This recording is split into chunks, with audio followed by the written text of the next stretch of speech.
터키를 가서 수술을 하는 것은 도박에 가까운 그런 결정이 아닐까 하는 그런 의구심이 듭니다.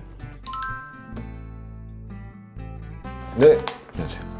성지.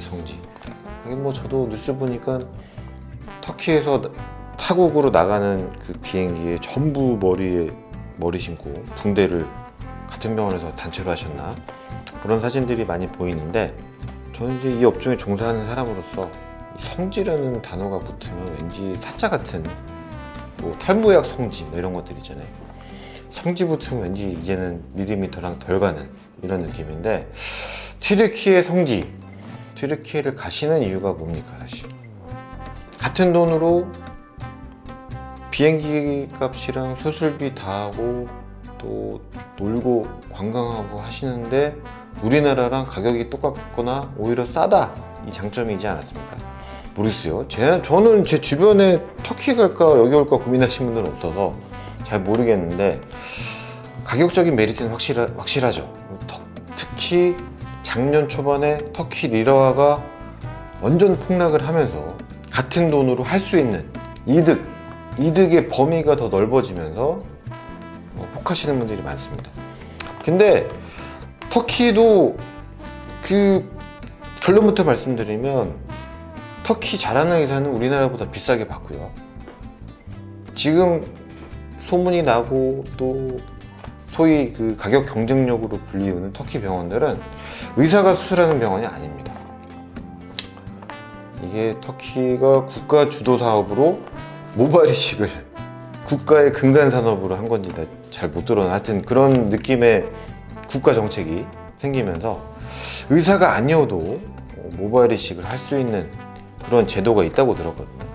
실질적으로 의사 한 명에 그 밑에 이제 어시스트들이죠. 그 사람들의 어떤 경력이나 이 어떤 그 자격증을 증명할 수 있는 방법은 없지만 의사가 아닌 건 확실해요. 그런 사람들이 한 20-30명 있고, 우리나라에서의 그 간호사나 간호조무사 같은 사람도 있고 이렇게 하는데, 의사는 수술을 직접 하지 않고 상담 정도를 하고 나머지는 수술부터 뒷마무리나 뭐 환자 케어까지 전부 의사가 아닌 그런 사람들이 하는 걸로 알고 있습니다. 그런 병원들은 당연히 의사가 아니니까 가격이 저렴할 수밖에 없죠. 근데 다 좋습니다. 다 좋은데 터키의 수술에서의 단점, 일단은 너무 많이 뽑아요. 저는 1,500 모낭단이면 할 수 있는 수술을 거기는 무조건 따버립니다. 3,000 모낭을 뽑아요. 그러면 제가 1,500 모낭단이 얼마를 받는다 그러면 걔네는 어차피 따버리니까 그 따블에 대한 비용이 저희 병원보다 가격이 반이라고 하더라도 똑같이 나오는 겁니다. 근데 그걸 좋아하시는 분도 있어요. 있는 거 없는 거 다 뽑는 걸 좋아하시는 분들이 있는데, 다시 말씀드리면 모바일 이식은 뒷머리에 제한이 있기 때문에 한번 수술이 망해버리면 다음에 복구할 수 있는 모낭이 반드시 남겨놔야 되는 거거든요. 근데 거기서 이제 터키 모바일 이식 선택했다가 절망을 경험하시는 분들, 수술이 안 돼가지고 다시 갔는데 에이전트랑 얘기가 잘 돼가지고 재수술을 받았는데 재수술 잘 되면 다행인데 그것도 안 되는 경우도 있겠죠. 분명히 의사가 아니니까. 또 의사가 아닌 사람이 어떤 그 수술에 대한 책임감이 있겠습니까? 그렇지. 근데 이렇게 해서 다 날렸는데 에이전시랑 얘기도 안 되고 뭐 환불이나 재수술도 안 되는 경우, 뒷머리 다 날려서 한국에 있는 병원들 전전하시는데 뒷머리가 없어서 수술을 복구할 수 없다, 이런 경우는 심심치 않게 있습니다. 그랬을 때 이게 복구가 얼마든지 가능한 수술, 뭐 예를 들어서 뭐 필러를 넣는데 잘못돼가지고 녹여서 다시 넣고 이런 것들, 재료가 몸에서 나오는 게 아니고 외부에서 나오는 이런 것들이면 가격 상관없이 어디든 가서 하시면 되는데, 뒷머리를 1,500개만 뽑아서 해도 되는 거를 3,000개 뽑아서 다 심어놓고 그게 다 죽어버리면 그때부터는 그분은 심각한 인생의 스텝이 꼬이는 거죠.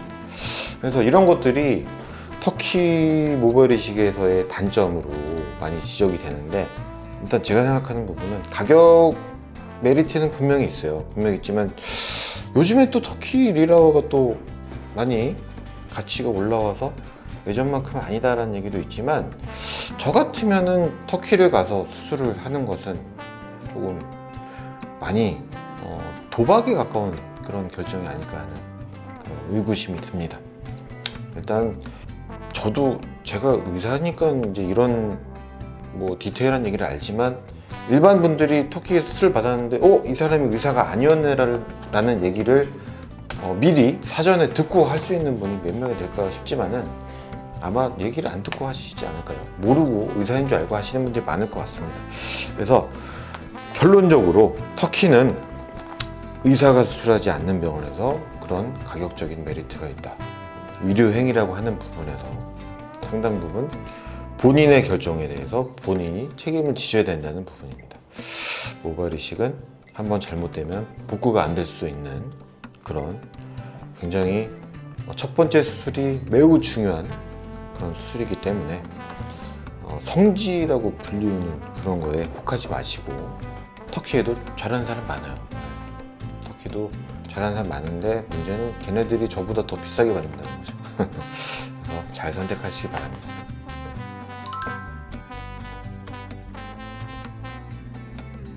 터키 가면은 기본 견적이 2,500에서 3,500, 4,000입니다. 모낭 단위로. 저는 제가 15년 동안 하면서 3,000 모낭 단위를 넘겨본 적이 별로 없습니다. 그러면 덜 뽑아서 만족도가 떨어진. 제가 15년 동안 제 3,000 모낭 이하, 그러니까 많이 해봤자 2,500에서 3,000 모낭 사이인데 거기는 M자만 해도 3,000이에요. 이게 왜 그럴까요? 중동 그리고 코케이션, 그러니까 백인의 혈통을 갖고 있는 사람들은 동아시아죠. 이스트에이션이라고 하는 한중일, 뭐 오늘 대만 분도 왔다 가셨는데 이런 분들의 뒷머리, 일단 뒷머리 자체의 머리가 그런 중동이나 서양 분들에 비해서 모낭 단위에 대한 밀도, 머리카락 수도 떨어집니다. 장점은 있죠. 머리카락이 좀 굵습니다. 그분들보다는. 그렇기 때문에 뽑을 수 있는 머리가 서양인들, 중동인들이 훨씬 많은 게 사실이에요. 저도 외국 환자를 많이 봤지만 이게 머리카락도 많은데 채취도 굉장히 쉽습니다. 그래서 단위가 한 20, 30% 정도 더 채취를 할 수 있는 그런 느낌이었거든요. 근데 이제 터키에서만 사는 이 아까 말씀드린 그 성지라는 병원에서 일하는 분들은 한국인이 오건 뭐 누가 오건 간에 무조건 그냥 나는 3,000 모낭 이상 뽑아서 너에 심어줄게 이러는 겁니다. 그러면 그게 과연 옳은 처치일까요? 절대 그렇지 않습니다. 한국인은 3,000 모낭 이상 잘못 채취를 해서 뽑아가지고 들어갔는데 실패했다. 그럼 2차 수술 거의 어렵다고 보시면 됩니다. 거의 어렵고 원상복구 안 된다고 보시면 되기 때문에 그거를 터키에 있는 의사도 아닌 사람이 그걸 다 알고 공부를 하고 있을까요?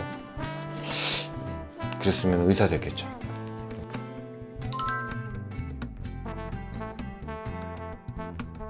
그 수술이 잘 되면 솔직히 그 병원 안 가도 되죠. 수술이 모발 이식 수술이라는 거는 사후 관리라는 게 그렇게 중요하지 않습니다. 어차피 수술을 누가 했느냐, 어디서 했느냐에 따라서 결과는 이미 수술 끝나는 날 정해지는 거거든요.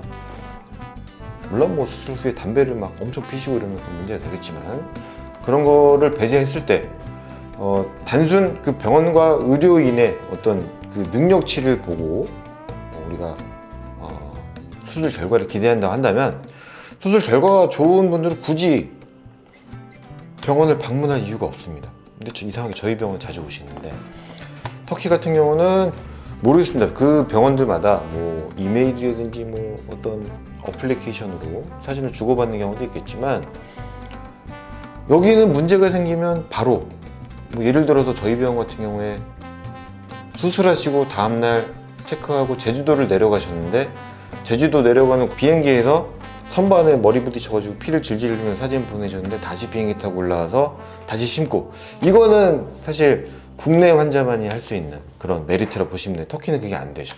터키에서 하고 왔는데 비행기에서 뭐 모르고 확 쓸려가지고 와장창 빠졌어요.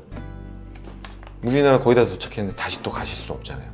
그런 차이는 분명히 있습니다. 그리고 그런 어떤 팔로업이라고 하는 사후 관리나 경과 체크 이런 거를 제가 어떻게 하는지 잘 모르겠는데 아무래도 국내에서 받으시는 분들은 제주도까지도 저는 커버가 되거든요. 확실히 불안한 마음에 경과를 지켜볼 수밖에 없는 그런 상황이라는 거는 확실합니다.